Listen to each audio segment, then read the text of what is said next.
எங்கள் ஊர் மாரியம்மன் கோயில் வந்து பூச்சாட்டி இருந்தாங்க. அதுக்கு வந்து புதன்கிழமை நோம்பி இருந்தனால நான், ஹஸ்பண்ட், பாப்பா 3 பேரும் எங்கள் மாமியார் வீட்டுக்கு கிளம்பி போயிட்டோம். பக்கம் தான், ஒரு 20 நிமிஷத்தில் போயிடலாம் அந்த மாதிரி தான்.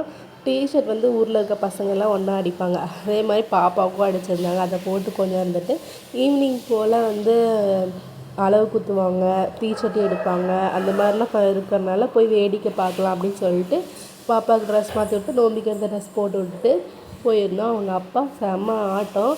கால் வலிக்குது வலிக்குதுன்னு சொல்லிகிட்டே இருப்பார். அந்த டான்ஸர் மட்டும் கால் வலி எங்கே தான் போச்சோ தெரியல. நாம் எதுவும் வேலை சொல்லுவோம் மட்டும்தான் அது வலிக்குது இது வலிக்குதுன்னு சொல்லுவாங்க. எல்லா ஹஸ்பண்டும் இந்த மாதிரி தான் நினைக்கிறேன்.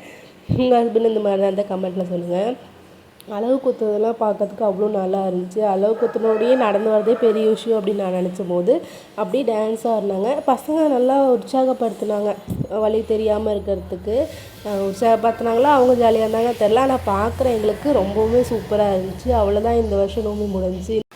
இன்னும் அடுத்த வருஷம் தான். என்ன தான் ஃபுல்லாக என்ஜாய் பண்ண முடியாமல் போயிடுச்சு. பாப்பாவுக்கு உடம்பு சரியில்லாமல் நான் அம்மா வீட்டில் இருந்தங்காட்டி கடைசி நாள் புதன்கிழமை மட்டும்தான் வந்து போய் பார்க்குற மாதிரி இருந்துச்சு. நீங்கள் உங்கள் ஊர் நோம்பிக்கெலாம் எத்தனை நாளைக்கு முன்னாடி போவீங்கன்னு சொல்லிட்டு கமெண்ட் பண்ணுங்கள். பாய்.